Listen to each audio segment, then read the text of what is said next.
مالك يوم الدين إياك نعبد وإياك نستعين اهدنا الصراط المستقيم صراط الذين أنعمت عليهم غير المغضوب عليهم ولا الضالين آمين.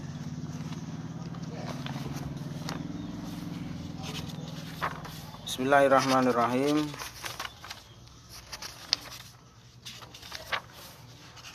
Kemarin kita sudah sampai bab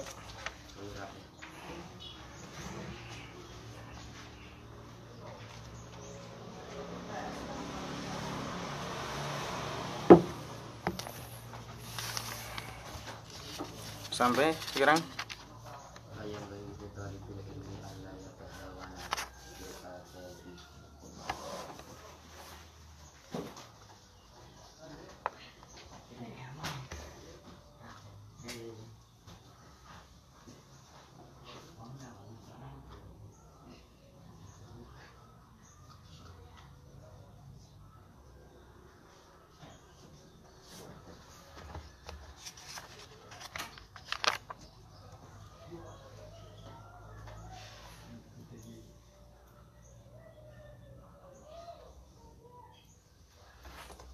poin bagi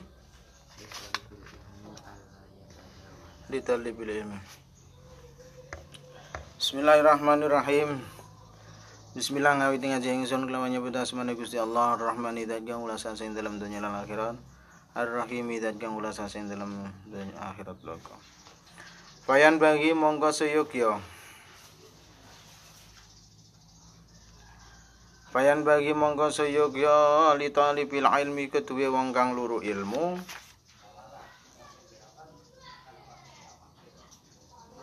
Allah ya tahawana yen to ora gegambang sapa talib.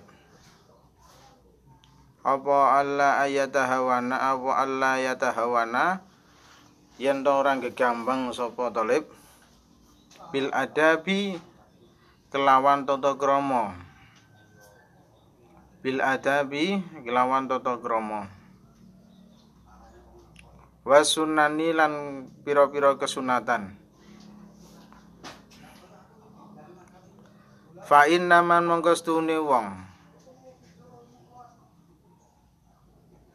Fa inna man mongko stune wong tahawana kang gegambang.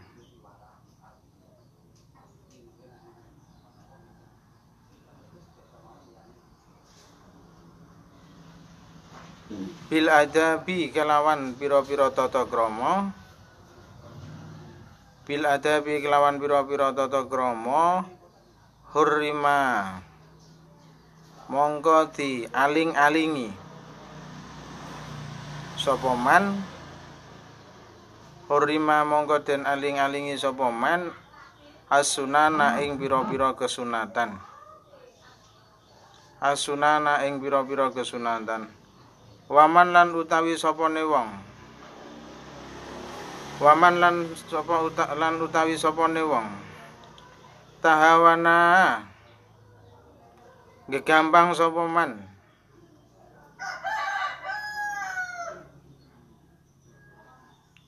Bisunnati kelawan pira-pira kesunatan.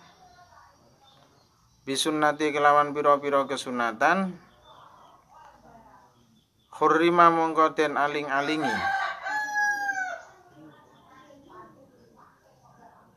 Al-faraidha ing pira-pira kefardunan. Al-faraidha ing pira-pira kefardunan. Waman lan utawi sapane wong. Tahawana kang gegambang sapa man.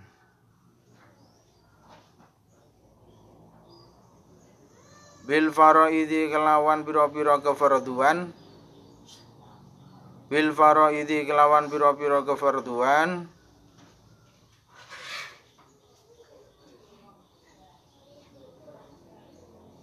Al akhirata ing akhirate. Al akhirata ing akhirate. Wa ba'du mutawi sebagiane ulama. Wa ba'du mutawi sebagiane ulama iku kala dawuh sapa ba'duhum Hadza utawi iki dawuh iku hadisun hadis. Iku hadisun hadis. An Rasulillah sallallahu alaihi wasallam, saking Kanjeng Rasul sallallahu alaihi wasallam. Wayan bagilan suyukya. Wayan bagilan suyukya apa ayu kesira. Yen to ngake-ngakehake sapa talib. Apa ayu kesira yen to ngake-ngakehake sapa talib. As-sholata ing salat sunnah. Wa yusolli lan salat sapa talib. Was sholata kaya salate wong. Al-khasi kang khusyuk. Fa inna dzalika mongko stuhune mengkono-mengkono akeh salat. Fa inna dzalika mongko stuhune mengkono-mengkono akeh salat iku aunun nulungi. Iku aunun nulungi lahu maring talib. Ala tahsili ing atase ngasilake ilmu. Ala tahsili ing atase ngasilake ilmu. Wa ta'allumi lan ngaji.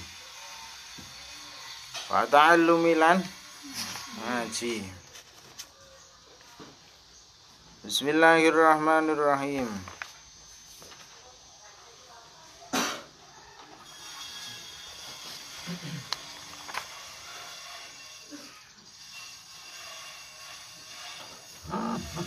Hendaknya seorang santri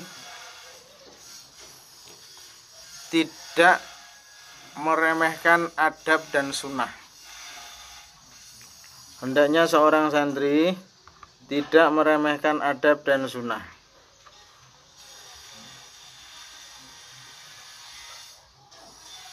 Karena orang yang meremehkan adab,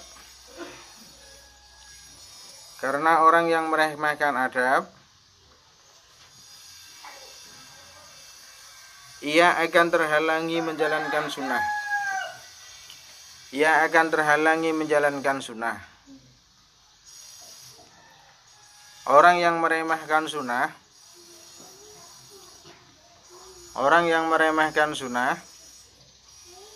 ia akan terhalangi menjalankan fardu. Ia akan terhalangi menjalankan fardu. Dan yang meremehkan fardu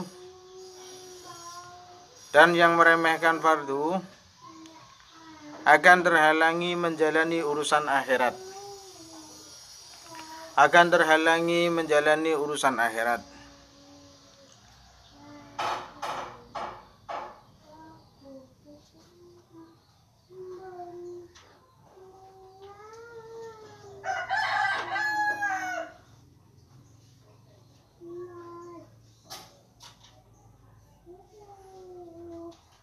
Hendaknya seorang santri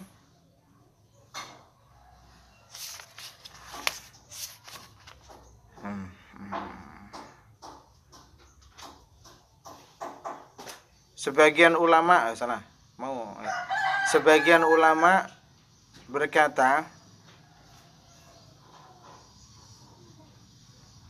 ada hadis dari Rasulullah sallallahu alaihi wasallam, hendaknya seorang santri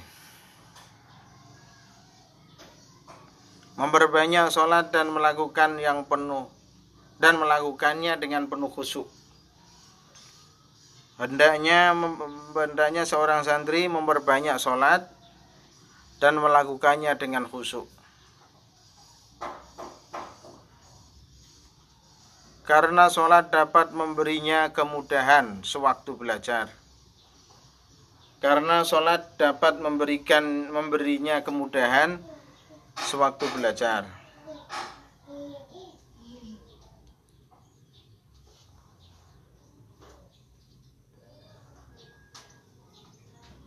Alhamdulillahirabbil alamin.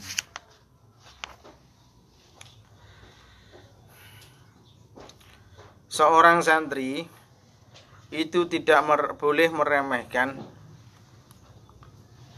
sunnah dan adab, atau adab dan sunnah. Yang pertama itu akhlak. Kenapa? Karena seorang santri kalau sampai dia meremehkan adab atau tidak punya adab, maka dia akan terhalangi oleh suatu perbuatan yang sunnah. Coba sekarang kita bisa lihat, mungkin di antara kita yang susah melakukan sunnah, pasti kita kurang begitu beradab. Akhlak kita mungkin masih banyak yang kurang. Terus ada di antara kita juga susah melakukan sunnah karena mungkin kita tidak terlalu memperhatikan ilmu yang berhubungan dengan adab. Maka hasilnya kita sulit melakukan sunnah. Bahkan ketika ada anjuran sunnah-sunnah, kita lebih banyak menyepelekan. Jadi kata hurrimah di sini bukan haram, tapi menghalangi kita, mencegah kita. Kita tertutup, seolah-olah kita tertutup sama perbuatan-perbuatan yang sunnah tadi. Dan siapa yang meremehkan sunnah, itu biasanya kewajiban-kewajiban yang fardu, kewajiban dalam beribadah itu pasti akan terbengkalai karena kita menyepelekan sunnah. Orang yang sering melakukan puasa sunnah itu ketika menghadapi fardu atau menghadapi bulan Ramadan akan terasa enteng. Tapi coba kita lihat, mungkin orang-orang yang tidak pernah melakukan atau jarang melakukan puasa sunnah, pasti ketika melakukan puasa Ramadan akan terasa berat dalam segi apapun. Mungkin dari segi kecewaan kita akan terasa berat. Mungkin dari segi raga kita akan terasa berat, seolah-olah semua itu tidak bisa sangat berat sekali. Intinya seperti itu. Kita kadang melakukan sunnah itu kan sudah berat ya. Berat kita melakukan sunnah. Terus kita ditambah tidak pernah melakukan sunnah, tapi melakukan kewajiban. Itu pasti kita akan sulit. Sunnah yang dilakukan mendapatkan pahala, yang tidak dilakukan mendapatkan dosa, itu saja kita kesulitan. Apalagi yang fardu, yang di situ kita melakukan mendapatkan pahala, tidak melakukan mendapatkan dosa, pasti akan tambah lebih sulit karena kita menyepelekan yang sunnah gitu. Sekarang mungkin dari diri kita sendiri kita sering merasakan bahwasanya kenapa ya aku melakukan kewajiban ini kok sulit, karena kesunahan-kesunahan kita tidak pernah dipakai. Dari segi wudu kita memperhatikan sunnah tidak? Kalau kita memperhatikan sunnah, insya Allah wudhu kita sunnah sudah kita laksanakan, sholat kita fardu juga akan lebih mudah. Ada sholat, di dalam sholat ada sunnah. Itu ketika kita sering melakukan sholat, insya Allah kita akan lebih mudah dalam menjalankan fardu-fardu yang lain. Ataupun kita sering melakukan sholat, insya Allah kita akan mudah melakukan kewajiban-kewajiban sholat yang lainnya. Nah, di situ terletak pada apa? Terletak pada ketika kita sering melakukan kesunahan, insya Allah fardu tersebut akan mudah untuk dilaksanakan. Jadi maka awal kita harus apa pertama tadi? Harus beradab, baru akan di situ kita akan mudah melakukan sunnah. Setelah sunnah kita harus membiasakan sunnah untuk mudah melakukan fardu. Kalau sudah fardu ini kita laksanakan, sunnah sudah kita laksanakan, mudah melakukan fardu, maka sholat itu adalah salah satu cara untuk kita mempermudah mendapatkan ilmunya Allah Subhanahu wa ta'ala. Kadang kita sulit mendapatkan ilmu, kadang kita sulit memahami ilmu. Karena apa? Sholat kita belum benar. Kalau kita sudah benar dari segi menjalankan sholatnya kita, insya Allah kita akan mudah mendapatkan ilmu. Sekarang kita bisa pikir sendiri kita, apakah di situ kita akan mudah? Dari segi kita mencari ilmu mudah enggak kita? Dari segi kita mencari kewajiban mudah enggak kita? Nah, itu coba kita periksa diri kita masing-masing. Kalau kita mudah melakukan sunnah, maka di situ ternyata adab kita baik. Tapi kalau kita sulit melakukan sunnah, ternyata adab kita susah. Ini saling berkaitan. Kalau ada santri yang pengen dapat ilmu yang banyak, maka perbanyaklah sholat sunnah. Kalau pengen dapatkan sholat sunnah yang banyak, maka lakukanlah adab. Adab yang baik untuk siapa? Untuk siapapun di antara kita dan siapapun yang bersama dengan kita. Jangan sampai kita malah tidak beradab. Itu sangat ironis kalau santri tidak punya adab, itu sangat ironis. Kita itu banyak adab yang harus kita lakukan, itu banyak. Baik kepada teman, kepada guru ataupun kepada siapa. Yang penting kalau kita mau, insya Allah kita bisa. Nah, kalau kita tidak mau, ya tidak bakalan bisa. Sampai kapanpun tidak akan bisa. Apa? Itu ya. Jadi lebih baik kita adab dulu, terus habis itu kita sunnah, terus habis itu kita wajib. Setelah wajib, insya Allah kita akan mudah melakukan fardu. Nah, jadi itu urut-urutannya. Maka jangan sampai kita lupa dengan fardu. Itu sampai sini ada pertanyaan? Semoga bermanfaat. Amin ya rabbal alamin.